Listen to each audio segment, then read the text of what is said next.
The night I found out wasn't loud, dramatic, or explosive the way movies like to lie about. It was quiet, painfully quiet. The kind of silence that seeps into your bones and stays there long after everything else falls apart. I remember the exact smell of the room that evening, lavender from the candle I had lit, mixed with the faint bitterness of coffee gone cold on the side table. It was supposed to be a normal night. That's what makes betrayal so terrifying, it doesn't announce itself. It waits. It hides. And then it ruins you when you least expect it. I had been sitting on the couch in our apartment, scrolling absent-mindedly through my phone, waiting for Ethan to come home. He was late again. That had become normal over the past few months, late nights, vague explanations, distracted conversations. At first, I blamed work. He had always been ambitious, always chasing something bigger. That was one of the reasons I fell in love with him. But somewhere along the way, his ambition stopped including me. The clock on the wall ticked louder than usual, each second stretching longer than the last. 10:47 p.m. Then 11:12 p.m. Then 11:39 p.m. I told myself not to overthink. Relationships go through phases. People get busy. Life happens. That's what I kept telling myself, even as something deep inside me, something instinctive and sharp, kept whispering that something was wrong. When the door finally opened at 11:58 p.m., I didn't even look up right away. I had rehearsed this moment in my head so many times. I would smile. I would act normal. I would not be that insecure girlfriend. "Hey," he said, his voice casual, almost too casual. I looked up then. And that's when I saw it. Not lipstick stains. Not perfume. Nothing that obvious. It was the way he avoided my eyes. The way his shoulders stiffened for a fraction of a second when he saw me. The way his smile came a second too late. "Long day?" I asked softly. "Yeah, meetings ran late," he replied, already moving toward the kitchen, already putting distance between us. "Meetings. Always meetings." I nodded, pretending to accept it, but something inside me cracked just a little more. I watched him from across the room as he poured himself water, his movements slightly rushed, slightly off. I had memorized this man, his habits, his rhythms, his moods. And tonight, everything felt wrong. "Did you eat?" I asked. "Yeah, I grabbed something," he said without turning around. Another small lie. I could feel it. Not because I had proof, but because I knew him. Or at least, I thought I did. That night, I didn't confront him. I didn't scream or accuse or demand answers. Instead, I did something far more dangerous. I started paying attention. The next few days, I became a quiet observer in my own life. I noticed things I had ignored before, the way he angled his phone away from me, the way he smiled at messages he never shared, the sudden new interest in his appearance. New shirts. Better cologne. Gym sessions that lasted longer than usual. And then there were the calls. He would step outside to take them, lowering his voice, pacing slightly. When I asked who it was, the answers came too quickly. Work. Client. Just stuff. Just stuff. It was always just stuff. But one evening, everything shifted. It was a Thursday, rain tapping softly against the windows, the city outside glowing under streetlights. I had come home early from work, my head pounding from stress, my body exhausted. The apartment was empty, just as I expected. Ethan had texted earlier saying he'd be late again. Of course he would. I dropped my bag on the chair and walked into the bedroom, planning to lie down for a while. That's when I heard it, a faint vibration. At first, I ignored it. But it came again. And again. His phone. He had forgotten it. I froze. For a moment, I just stood there, staring at it on the nightstand like it was something dangerous. Because it was. That phone held answers, and I wasn't sure I was ready for them. My heart started racing, my palms turning cold. Don't do it, I told myself. Trust him. But another voice, quieter and more honest, whispered back. If there's nothing to hide, then what are you afraid of? I took a step forward. Then another. By the time I picked up the phone, my hands were shaking. The screen lit up. And everything changed. A message. From a contact saved as just a single letter, L. The preview alone was enough to make my chest tighten. I miss you already, tonight wasn't enough. My breath caught. For a second, the world around me seemed to tilt. The walls, the bed, the soft hum of the rain, it all faded into the background. There was only that message. That one sentence. I unlocked the phone. I don't even remember deciding to do it. My body just moved on its own, driven by something deeper than logic, something raw and desperate. The messages loaded. And with each line I read, another piece of me shattered. Photos. Private jokes. Plans. Memories.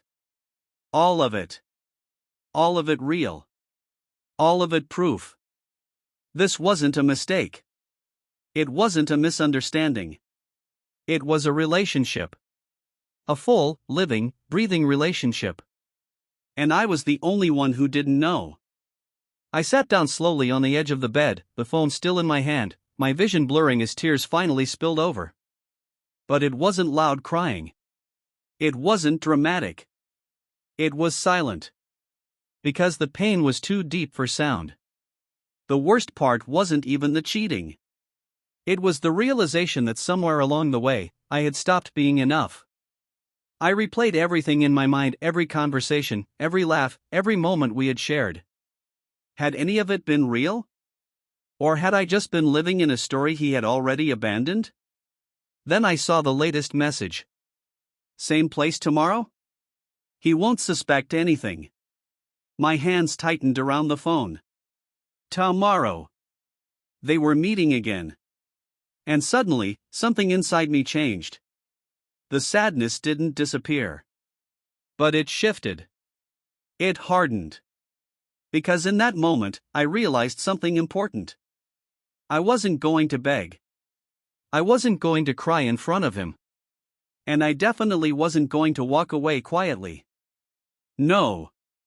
If he thought he could lie to me, betray me, and continue his perfect little double life, then he had no idea who I really was. I wiped my tears slowly, my breathing steadying as a cold, calculated calm settled over me. For the first time since reading those messages, I looked at my reflection in the mirror across the room. And I didn't see a broken woman. I saw someone dangerous. Because heartbreak doesn't always destroy you. Sometimes it creates something far more powerful. I placed the phone back exactly where it had been, making sure nothing looked out of place. Then I stood up, walked to the window, and watched the rain fall against the glass, the city lights blurring into something distant and unreal.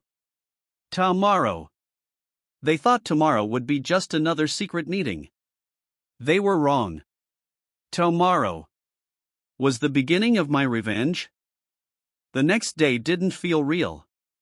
It felt staged, like I was walking through a life that no longer belonged to me, playing a role I hadn't agreed to but somehow couldn't escape. Morning light filtered through the curtains in soft golden streaks, touching everything in the room with a deceptive calm, as if the world had decided to pretend nothing had changed. But inside me, everything had. I woke up before Ethan, my body stiff from a night that hadn't really been sleep, just hours of staring at the ceiling, replaying those messages over and over until they etched themselves into my memory like scars. His arm was draped over my waist, warm and familiar, and for a moment, the intimacy of it made my chest tighten in a way that felt almost unbearable. How could the same person who held me like this be the one who was planning secret meetings with someone else?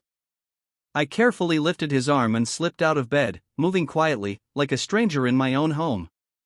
In the mirror, my reflection looked different, not weaker, not broken, but sharper somehow, like something inside me had awakened overnight. I didn't cry. I didn't hesitate. I just got ready, every movement deliberate, controlled, as if I were preparing for something far bigger than just a confrontation. Because this wasn't going to be emotional. This was going to be precise. Ethan left around noon, dressed better than usual but trying not to make it obvious. Dark shirt, fitted jacket, a hint of that cologne he only wore on important days. I watched him from the kitchen, pretending to scroll on my phone while memorizing every detail. "I might be late tonight," he said casually, grabbing his keys, not even looking at me properly. I nodded, forcing a small smile. "Yeah, meetings, right?" I replied, my voice steady in a way that almost surprised me. He paused for a fraction of a second, just enough to confirm that he knew he was lying, just enough to remind me that he didn't care if I believed him or not. "Yeah," he said again, and then he was gone. The door closed behind him with a soft click, but the sound echoed through me like something final. For a few seconds, I stood there in complete silence. Then I moved. I didn't rush. That was the key. Panic leads to mistakes, and I wasn't going to make any. I grabbed my coat, my bag, and walked out of the apartment with a calm that felt almost unnatural. The air outside was crisp, carrying the faint scent of rain from the night before, the streets still slightly damp, reflecting the pale afternoon sky. I spotted his car down the block just as he pulled away, and without thinking twice, I hailed a cab. "Follow that black sedan," I said, my voice low but firm. The driver glanced at me through the rearview mirror, curiosity flickering in his eyes, but he didn't ask questions. Good. I didn't have the energy for explanations. The city moved around us in a blur, traffic lights changing, people crossing streets, life continuing as if nothing monumental was unfolding in the back seat of that cab. My eyes stayed locked on Ethan's car the entire time, my heartbeat slow but heavy, like a ticking clock counting down to something inevitable. I kept thinking about turning back. About pretending I never saw those messages. About choosing ignorance over pain. But then I remembered the words, "He won't suspect anything." And that was enough to keep me going. After nearly 20 minutes, his car slowed down and turned into a quiet street lined with upscale cafes and boutique shops. Not a business district.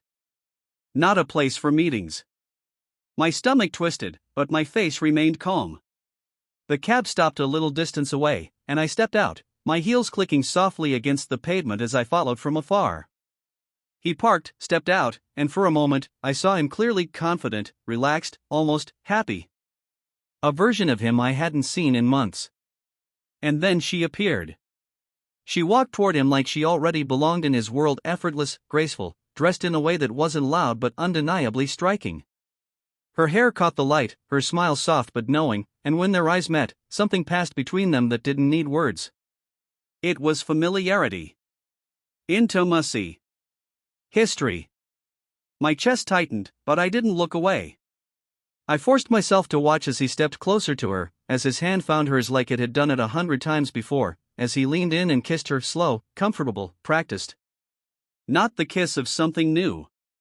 The kiss of something established. That was the moment. Not when I saw the messages. Not when I suspected. This was when it became real. I felt it then, not just heartbreak, but something deeper. A quiet collapse of everything I had believed in. But strangely, along with the pain, there was clarity. A sharp, undeniable clarity that cut through all the confusion and doubt. There was no misunderstanding. No explanation that could fix this. No version of reality where this was okay. They walked into a nearby cafe together, still close, still connected, like the world around them didn't exist. I followed a minute later, my steps slow, controlled, my breathing steady. The bell above the cafe door chimed softly as I entered, the warm scent of coffee and baked bread wrapping around me, almost comforting in its normalcy. It was surreal how something so ordinary could hold something so devastating. I spotted them immediately, seated by the window, sunlight spilling across their table. They were laughing. Laughing. As if there was nothing wrong, as if they hadn't just shattered someone else's life. I chose a table far enough to go unnoticed but close enough to hear fragments of their conversation. My hands rested calmly on the table, but inside, everything was burning. "I hate lying to her," Ethan said at one point, his voice low, almost regretful. Her response came with a soft smile. "Then don't." "It's not that simple," he replied. "Isn't it?" she said, tilting her head slightly, her tone light but pointed. "You're already here with me." Silence followed. Heavy. Telling. And in that silence, I realized something that hurt even more than the cheating itself. He wasn't confused. He wasn't lost. He was choosing this. Choosing her. Over and over again. I looked at her more carefully then, studying the details, the confidence in her posture, the way she held his attention so effortlessly, the way she looked at him like she knew she had already won. And maybe she had. Maybe I had already lost long before this moment. But as I sat there, something shifted again. Because losing didn't feel like the end anymore. It felt like the beginning. A slow, calculated plan began forming in my mind, not out of impulse, not out of blind anger, but out of something far more controlled. They thought they were careful. They thought they were untouchable. They thought I was clueless. And that was their biggest mistake. I stood up quietly, leaving money on the table for a coffee I never drank, and walked out of the cafe without looking back. The air outside felt colder now, sharper against my skin, but it helped. It grounded me. I took a deep breath, my mind already racing ahead, connecting pieces, building something bigger than just confrontation. Because this wasn't going to end with a fight. Or tears. Or closure. No. This was going to end on my terms. And by the time I was done, they wouldn't just regret what they did. They would wish they had never met me at all. By the time I got home that evening, the version of me that had once loved Ethan without question was gone. Not shattered, no, shattered things are messy, unpredictable, weak. What replaced her was something far more composed. Something controlled. The apartment looked exactly the same as it always had, the soft lighting, the neatly arranged furniture, the faint scent of lavender still lingering in the air, but it no longer felt like home. It felt like a stage. And I was about to become the best actress of my own life. I placed my bag down slowly, my movements deliberate, my thoughts already 10 steps ahead. Revenge, I realized, wasn't about anger. It was about patience. Precision. Timing. And most importantly, understanding your enemy better than they understand themselves. That night, when Ethan walked through the door, I greeted him with a smile so natural, so effortless, that even I almost believed it. "You're late," I said softly, my tone warm, familiar, untouched by suspicion. He looked at me, searching, just for a second, as if trying to detect something beneath the surface. But I gave him nothing. No tension. No questions. No cracks. And that confused him. I could see it in the way his shoulders relaxed just a little too quickly, in the way he leaned into the comfort I was offering without realizing it was a trap. "Yeah, long day," he said again, the same rehearsed line, the same empty excuse. I nodded, stepping closer, brushing past him just enough for him to catch the scent of my perfume. "You should rest," I added gently. "You look tired." And for the first time in weeks, he smiled at me the way he used to. Not because he loved me, but because I had made him feel safe again. And that was exactly what I needed. Over the next few days, I became everything he thought he wanted. I stopped asking questions. I stopped noticing his late nights. I laughed more. I touched him more. I listened. I became the version of myself he had slowly started taking for granted, but better. Softer. Easier. And in doing so, I watched him let his guard down piece by piece. He stopped hiding his phone as carefully. He became less cautious with his lies. He even started staying out longer, more confidently, as if convinced that whatever suspicion had once existed was now gone. But what he didn't realize was that I wasn't ignoring the signs anymore. I was collecting them. Every message. Every call. Every pattern. I learned everything. Her name was Lena. Not just Elle anymore. Lena Carter. 26. Freelance interior designer. Lived alone in a high-rise apartment on the other side of the city. Loved minimalist spaces, black coffee, and late-night drives. I knew what she wore, where she shopped, the cafes she preferred, even the music she listened to. It wasn't hard. People leave pieces of themselves everywhere online, you just have to know where to look. And I was very, very thorough. But knowing wasn't enough. I needed access. So I did something risky. Something bold. I inserted myself into her world. It started innocently enough. A coincidence. Or at least, that's how I made it look. I visited one of the cafes she frequented, the same one where I had seen them together, and positioned myself carefully, timing everything just right. When she walked in, I didn't approach her immediately. I waited. I observed. I studied the way she moved, the way she interacted with the barista, the subtle confidence in her posture. She wasn't just some random mistake Ethan had made. She was intentional. And that made this personal. When our paths finally crossed, it was seamless. A spilled coffee. A small apology. A shared laugh. "God, I'm so sorry," I said, dabbing at the edge of her sleeve with a napkin, my voice light, genuine. "It's okay, really," she replied, smiling, her tone easy, unguarded. And just like that, the door opened. We talked. Casually at first. Then longer. Then again the next day. And the day after that. I became familiar. Comfortable. Someone she didn't question. Someone she welcomed without hesitation. And all the while, she had no idea who I really was.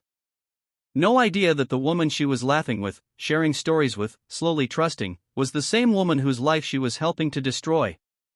The irony was almost poetic. The deeper I got, the more I learned not just about her, but about them.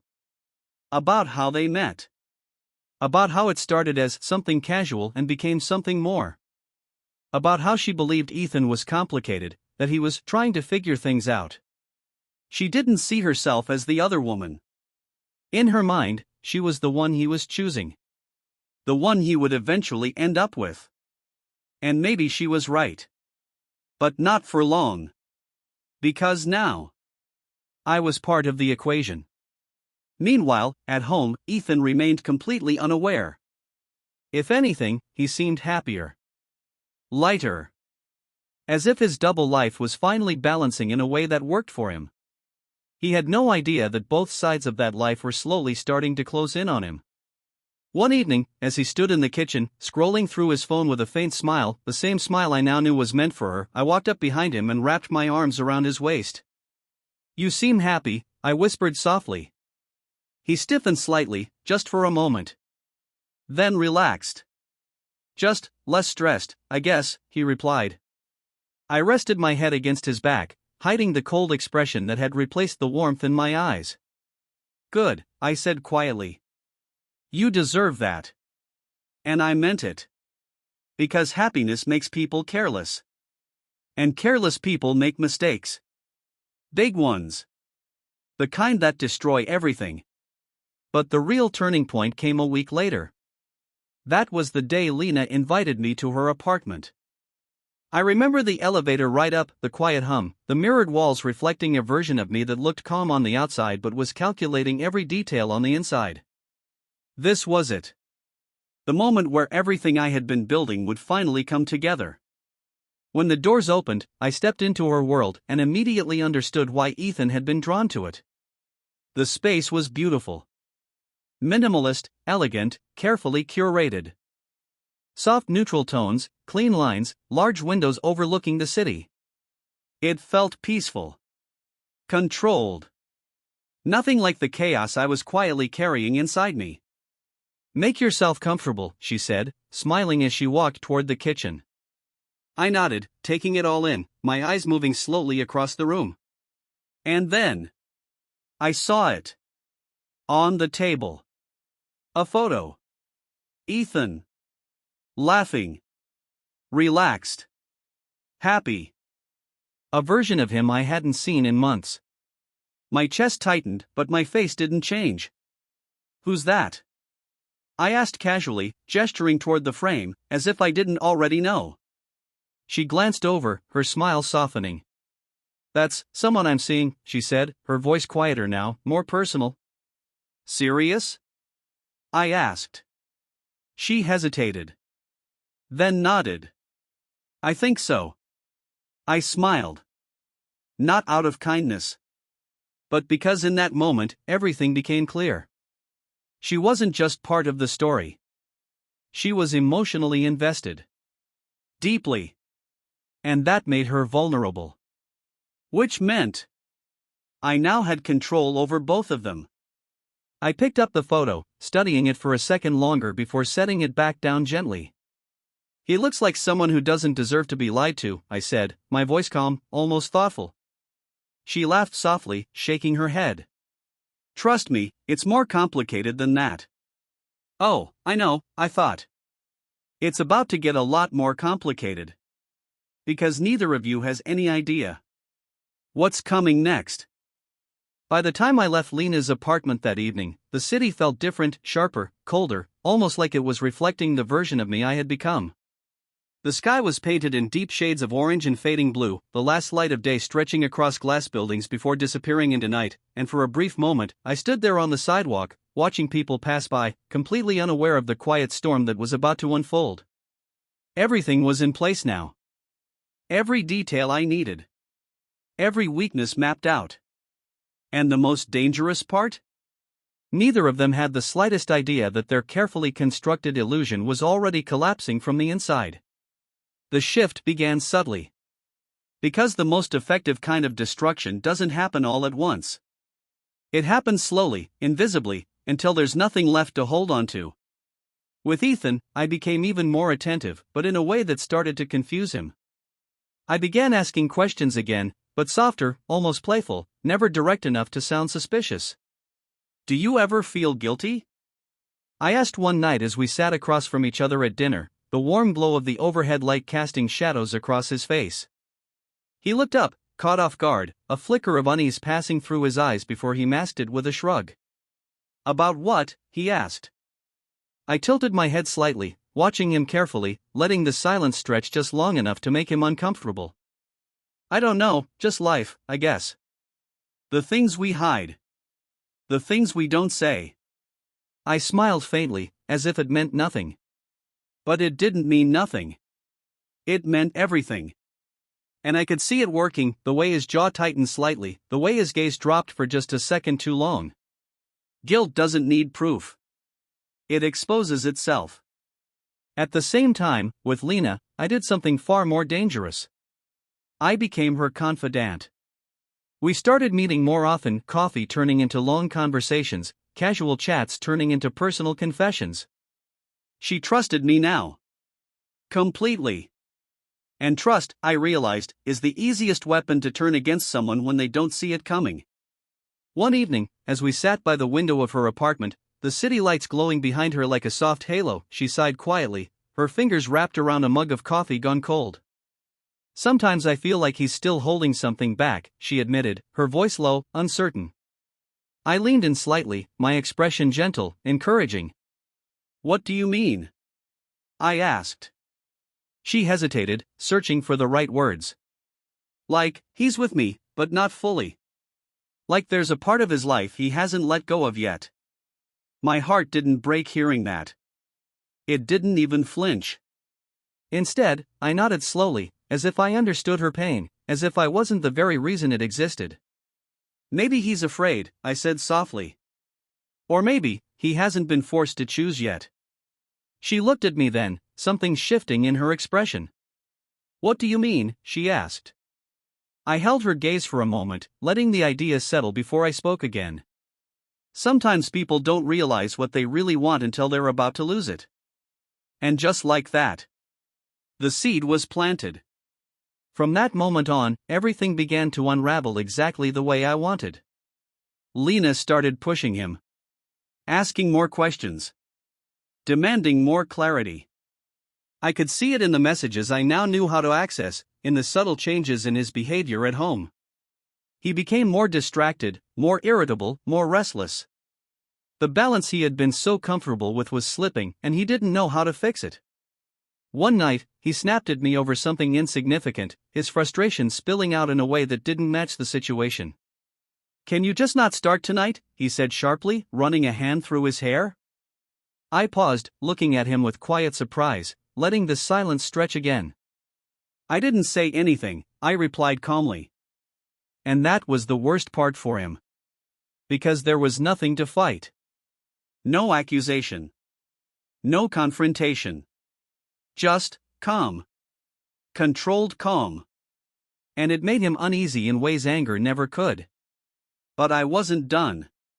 Not even close. The next phase required precision. Timing. And a little bit of cruelty. I waited for the right moment, one of those evenings when Ethan claimed he'd be working late, but I already knew exactly where he was going. Lena's apartment. Of course. I didn't follow him this time. I didn't need to.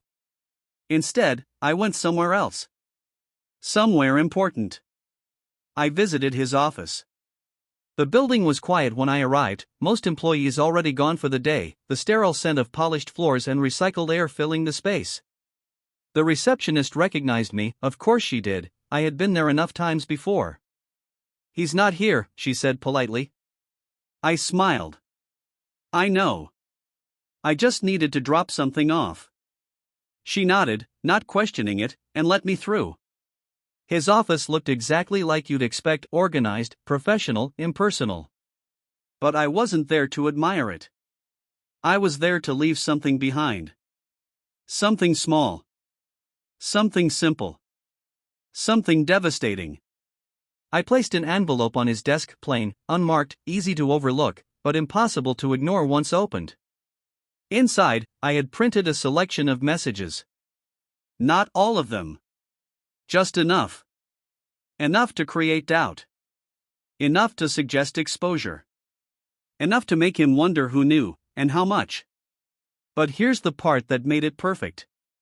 There was no name. No explanation. No accusation. Just proof. And silence. Because silence is louder than any confrontation. When I left the building, I didn't look back. I didn't need to. I already knew what would happen next. He would find it. He would panic. He would start questioning everything: his security, his secrets, his control. And in that panic, he would make mistakes. And he did. The next morning, I watched it happen in real time. He was different. Pale. Distracted. His movements sharp, restless, his eyes constantly scanning, as if expecting something or someone to appear. "Everything okay?" I asked gently, sipping my coffee like it was just another normal day. He nodded too quickly. "Yeah, just work stuff." Work stuff. I almost smiled. Meanwhile, Lena's side of the world was shifting too. She had taken my advice. She gave him an ultimatum. I didn't hear it directly, but I didn't need to. I saw it in the aftermath. In the tension. In the late-night arguments. In the messages filled with frustration and confusion. "I can't keep doing this," she had written. "You need to decide." And just like that, the pressure doubled. 2 worlds. 2 demands. And Ethan, stuck in the middle. Breaking. Exactly as planned. But the real beauty of it? They both thought it was their idea. They thought they were in control. They thought they were making their own choices. And that was the most satisfying part of all? Because by the time they realized what was happening, it would already be too late. By the time everything finally came crashing down, it didn't feel chaotic the way I once imagined revenge would. There was no screaming, no dramatic breakdown, no desperate attempts to fix what had already been destroyed. Instead, it unfolded with a quiet, devastating precision, like a perfectly timed domino effect, each piece falling exactly where it was meant to. And the most unsettling part? I wasn't angry anymore. I wasn't even sad. I was calm. Completely, dangerously calm. It started on a night that looked like any other. Ethan had told me earlier that he needed space, his voice strained, his patience thin, the pressure from both sides finally suffocating him. I had watched him carefully as he spoke, noticing how tired he looked, how worn down his confidence had become. The man who once balanced two lives so effortlessly was now barely holding one together. "I just need time to think," he said, avoiding my eyes. I nodded slowly, offering him the same quiet understanding I had been giving him for weeks. "Of course," I replied gently. "Take all the time you need." And he believed me. That was the final mistake he made. Because while he thought he was stepping away to figure things out, I was about to end everything. That same evening, Lena had invited me over again. Her voice on the phone had sounded different, less confident, more uncertain, like the cracks I had carefully created were finally beginning to show.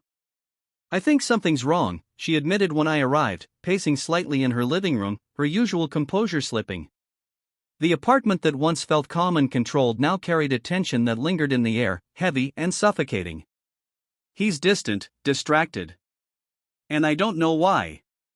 I watched her quietly, taking in every detail, the worry in her eyes, the way her hands trembled slightly as she spoke.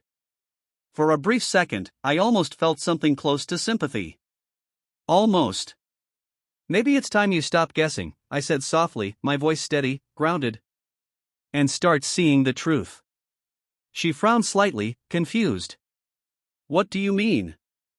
That was the moment. The moment everything I had built led to.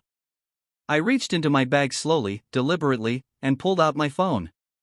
My fingers didn't shake. My breath didn't falter.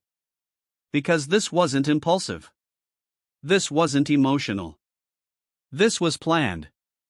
"I think you deserve to know who you're really with," I said quietly. Her expression shifted, uncertainty turning into curiosity, curiosity turning into something deeper. Fear. I unlocked my phone and placed it in her hand. At first, she didn't understand what she was looking at. Then she saw it. Photos. Messages. Dates. Everything. But not just between her and Ethan. Between Ethan and me. Her face went pale. "No," she whispered, shaking her head slightly, her eyes darting across the screen as if hoping it would somehow change. This doesn't make sense."